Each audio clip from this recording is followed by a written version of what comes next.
حمد و ثنا ہو تیری کون و مکان۔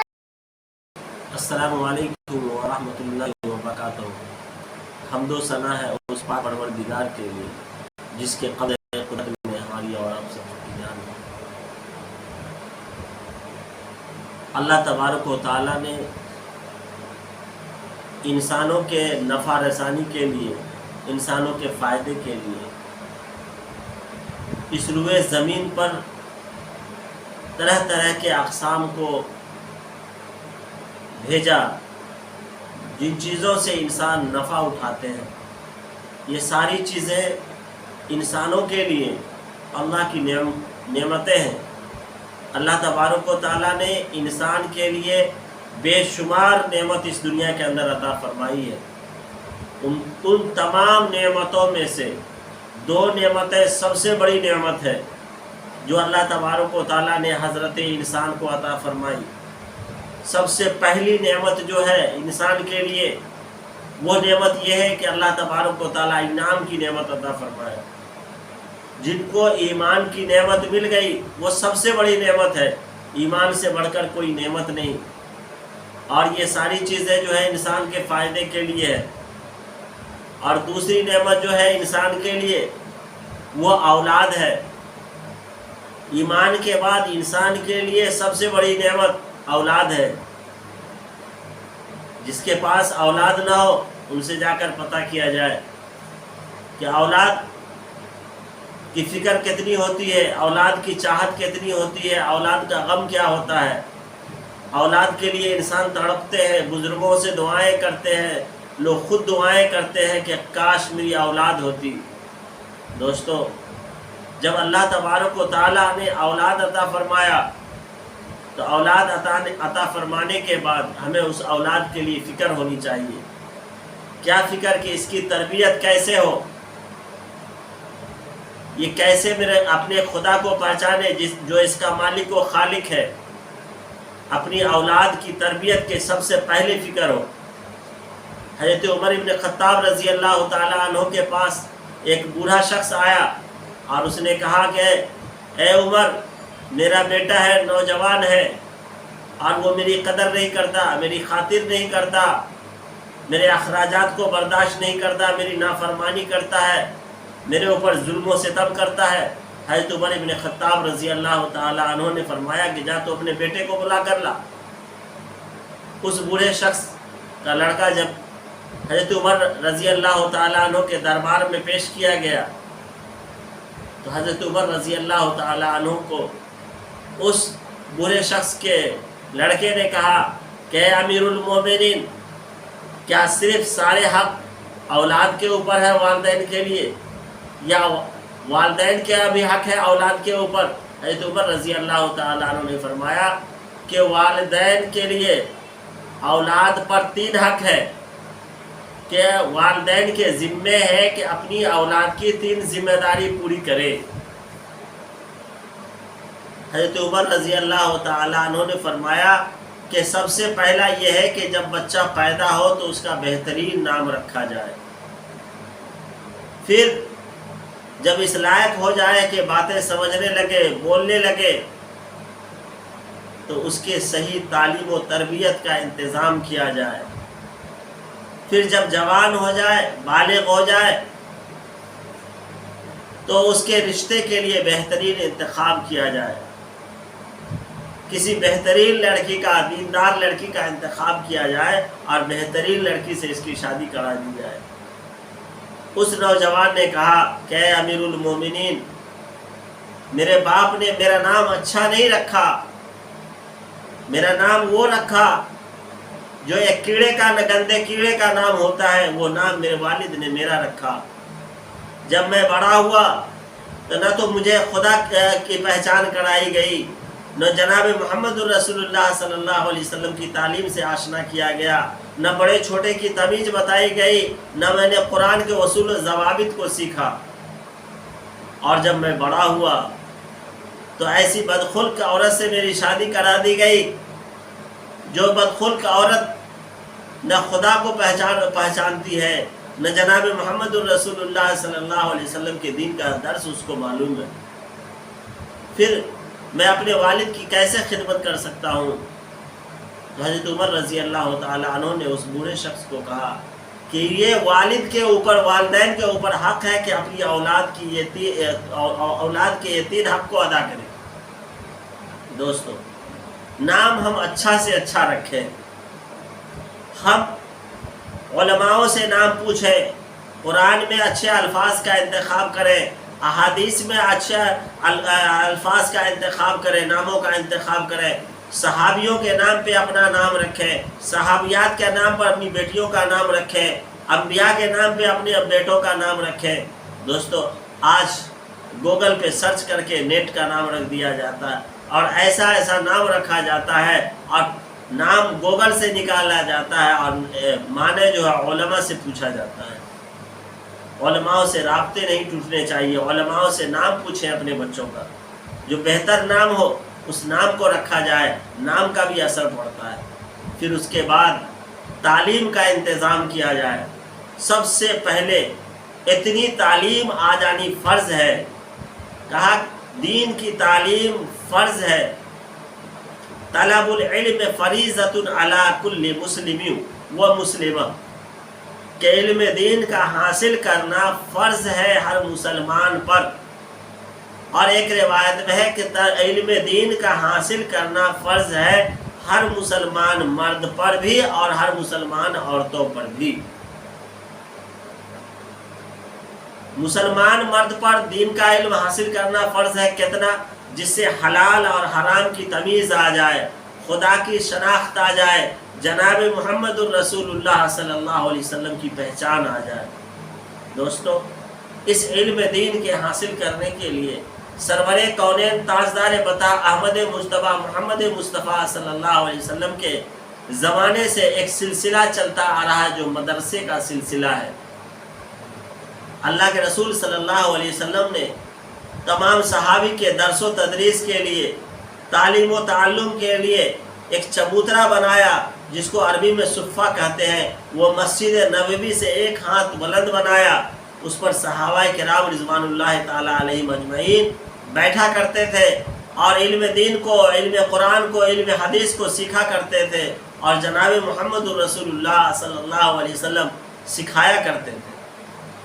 اور وہی سلسلہ اب مدارس کی صورت میں چلتا آ رہا ہے۔ یہ مدارس جو ہے ہمیں دین کا درس دیتے ہیں، قرآن کا علم دیتے ہیں، اور اللہ اور اس کے رسول صلی اللہ علیہ وسلم کی شناخت بتاتے ہیں، پہچان بتاتے ہیں، اور فقہ کا علم عطا بتاتے ہیں یہ مدارس۔ دوستو، اس لیے اس مدارس کا بھی ہمارے اوپر بہت بڑا احسان ہے۔ اس مدارس کے احسان کو ہمیں چکانے کی ضرورت ہے، اس مدارس کے قدر کرنے کی ضرورت ہے۔ اس مدرسے کا تعلق جو ہے جناب محمد الرسول اللہ صلی اللہ علیہ وسلم کے صفہ سے جڑا ہوا ہے۔ اگر یہ مدارس نہ ہو تو ہمارے جتنے بھی مساجد ہیں، ان تمام مساجد میں ہمیں امام کی ضرورت، عالم امام کی ضرورت پڑے گی، مؤذنین کی ضرورت پڑے گی۔ تو یہ امام کہاں سے لائیں گے؟ یہ مؤذنین کہاں سے آئیں گے؟ ان اماموں اور مؤذنوں کے لیے، اور ہمارے چھوٹے چھوٹے بچے قرآن کیسے سیکھیں گے؟ ان کے لیے عالموں اور حافظوں کی ضرورت پڑے گی۔ تو یہ عالم اور حافظ کے لیے مدارس ہے، اس لیے اس مدارس کو فروغ دینے کی ضرورت ہے۔ یہ مدارس دین کے قلعے ہیں، ان مدرسے کے اوپر ہماری اچھی نگاہ ہونی چاہیے، محبت بھری نگاہ ہونی چاہیے، مشفقانہ نگاہ ہونی چاہیے۔ اس کی دامے دل میں، سخن قدمے، ہماری ہر طرح سے اس کی حمایت ہونی چاہیے۔ اس مدرسے کو امت مسلمہ کا ایک قلعہ سمجھنا چاہیے، اور اس مدرسے کا احسان سمجھنا چاہیے۔ اس مدرسے کے اندر سے جب بچے فارغ ہوں گے تو ہمیں امام بھی ملیں گے، اور ہمیں مؤذنین بھی ملیں گے، اور ہمارے بچوں کو قرآن اور حدیث پڑھانے والے جو حفاظ قرآن اور علماء دین ملیں گے، اور ہمارے بچوں کو دین کا درس دے سکیں گے۔ تو یہ مدارس جو ہے، یہ مدارس جو ہے ہمیں علماء تیار کر کے دیتے ہیں، حفاظ تیار کر کے دیتے ہیں، قرہ تیار کر کے دیتے ہیں، مفتیان دین تیار کر کے دیتے ہیں۔ یہ مدارس کا اسلام کے اندر بڑا مقام ہے، بڑی حیثیت ہے۔ اس لیے اس مدرسے سے ایک قلبی لگاؤ ہونی چاہیے، ایک ہمدردی اور ایک محبت ہونی چاہیے۔ دوستو، محبت کا تقاضا یہ ہے کہ اس مدارس سے ہمارا والہانہ لگاؤ، اس کے اندر کوئی کمی کوئی بیشی ہو تو اسے ہم پورے کرنے کی کوشش کریں، ہم اس مدرسے کے اندر جائیں اور اس مدرسے سے اپنی ہمدردی کا اظہار کریں۔ دوستو، اپنے بچوں کو ہم اس مدارس سے جوڑیں، اس مدارس میں بھیجیں۔ اگر ہمارے بچے مدارس میں نہیں جائیں گے، ہمارے بچے علم دین کو حاصل نہیں کریں گے تو دوستو افسوس ہوگا اس وقت کہ ہم دنیاوی تعلیم تو ڈاکٹر، انجینئر، پروفیسر جو سب کچھ پڑھا دیا، کروڑوں روپے دنیاوی تعلیم پر اپنے بچوں کے پیچھے خرچ کر دیا۔ دوستو، جو اسلام ڈاکٹر بنانے سے منع نہیں کرتا، انجینئر بنانے سے منع نہیں کرتا، دنیا کی تمام بڑی بڑی ڈگریوں کے دلانے سے اسلام منع نہیں کرتا، اسلام اس کی اشاعت کی اور تبلیغ کرتا ہے۔ اسلام کا کہنا ہے کہ جہاں دین کا علم ضروری ہے وہاں دنیاوی علم بھی ضروری ہے۔ اسلام کہتا ہے کہ جہاں تم قرآن کے علم میں آگے رہو وہاں سائنس کے علم میں بھی آگے رہو، تاکہ تم ہر جگہ اپنی بلندی اور اپنے مقام کو حاصل کر سکو۔ اسلام نے تمام تعلیم کو پھیلانے کی اسلام نے جو ہے تمام تعلیم کے پھیلانے کی اجازت دی ہے، ترغیب دی ہے، ترغیب دی ہے کہ تمام میدان میں ہم مسلمانوں کو آگے آنی چاہیے، اپنے بچوں کو آگے کرنی چاہیے۔ لیکن افسوس اس وقت ہوتا ہے کہ ہم دنیاوی تمام تعلیم کی فکر حد سے زیادہ کر لیتے ہیں، اتنا کر لیتے ہیں کہ ہم دینی تعلیم کو بھول جاتے ہیں۔ دینی تعلیم اپنے بچوں کو ضرور اتنی دلائیں کہ آپ کا جب انتقال ہونے لگے اور آپ کی روح کے نکلنے میں تکلیف ہو تو اس وقت آپ کی اولاد، آپ کے بچے، آپ کا بیٹا، آپ کی بیٹی آپ کے سامنے قرآن کی چند آیت کی تلاوت کر سکے، یاسین شریف کی تلاوت کر سکے۔ پھر جب آپ کا انتقال ہو جائے تو سنت طریقے سے، شریعت نے جس طریقے سے بتایا ہے، آپ کا بیٹا آپ کو غسل دے سکے۔ دوستو، دیکھنے کو ملتا ہے کہ باپ کا انتقال ہو گیا، کروڑوں لاکھوں روپے باپ نے خرچ کر کے بیٹے کو ڈاکٹر، انجینئر، پروفیسر بڑی بڑی ڈگریوں کو دلایا، دیش سے بدیش جو ہے پڑھنے کے لیے بھیجا، لیکن باپ کی میت پڑی ہوئی ہے، اسے غسل دینے کے لیے تلاش کیا جاتا ہے کہ فلاں کوئی اگر ہے تو رشتہ دار میں کون صاحب غسل دیں گے، کون صاحب غسل دیں گے۔ دوستو، اور جب غسل دینے کے لیے لاجے سر میں دنیاوی تعلیم یافتہ بیٹا جو پہنچتا بھی ہے باپ کی لاش کے سامنے، پھر پوچھتا ہے کہ غسل کیسے دیا جائے۔ ارے آپ نے کروڑوں روپے تعلیم پہ خرچ کیا، لیکن تھوڑی سی تعلیم اس کے لیے منع نہیں کیا جاتا، لیکن شروع میں کم سے کم اتنی تعلیم تو حاصل کر لیتے کہ مردے کو غسل کیسے دیا جاتا ہے تاکہ اپنے باپ کو غسل دے لیتے۔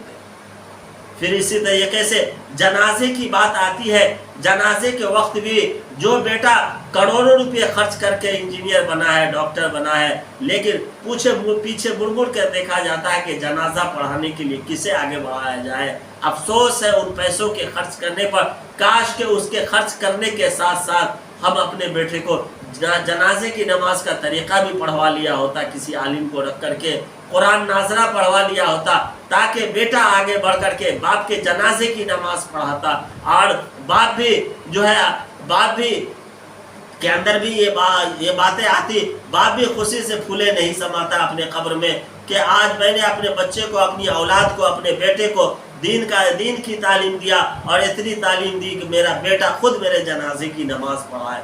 افسوس ہے یہ کہ انسان کے پاس اولاد ہو، بیٹا ہو، اور اس کا بیٹا اس کے جنازے کی نماز نہ پڑھا سکے۔ دوستو، پھر قبر میں اترنے کی بات ہوتی ہے تو بڑے بڑے ڈاکٹر، انجینئر اولاد ہوتی ہے، اور دیکھا جاتا ہے کہ امام صاحب یا محلہ کے کوئی صاحب جو قبر میں اترے اور اس لاش کو اتارا جائے، اور اگر لاجے سر میں اتر بھی جائے تو قبر میں میت کو کیسے سلانا ہے یہ پتہ ہی نہیں۔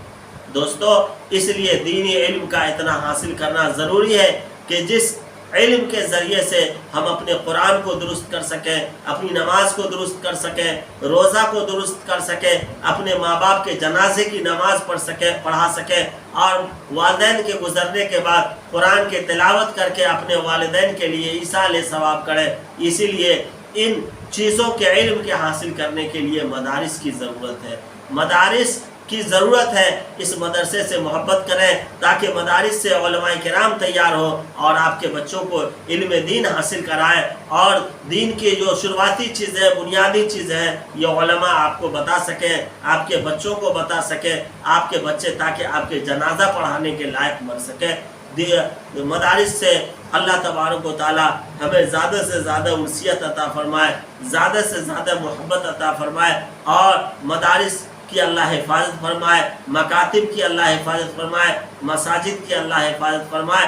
جب مساجد اور مکاتب کے اندر جو ہے قرآن اور حدیث کی تعلیم ہوگی تو اس مساجد مدارس کے ذریعے سے ہمیں دین کا درس بھی دیا جائے گا، اور اسی مدارس کے ذریعے سے ہمیں دنیاوی تعلیم حاصل کرنے کی ترغیب بھی دی جائے گی۔ اسی مدارس سے ہمیں یہ بھی بتایا جائے گا جس وطن عزیز ہندوستان میں ہے، چاہے جس ملک میں بھی ہے، چاہے جس شہر میں بھی ہے، اس شہر کے اندر جو ہے ہم اس شہر کی عزت کیسے کریں، اس شہر میں ہم اپنی محبت کیسے بانٹیں، لوگوں کو محبت کی تعلیم کیسے دیں، لوگوں کے اندر ہمدردی کی تعلیم کیسے دیں، اس شہر کو جو ہے آگے بڑھنے کے لیے دعائیں کیسے کریں۔ دوستو جب یہ مدارس کے اندر جائیں گے تو اپنے ملک سے بھی محبت سکھائے گا، اپنے شہر سے بھی محبت مدرسہ سکھائے گا، اور پھر اپنی بستی سے بھی سکھائے گا، اپنی بستی کے لوگوں کے لیے بھی دعا کرنا سکھائے گا۔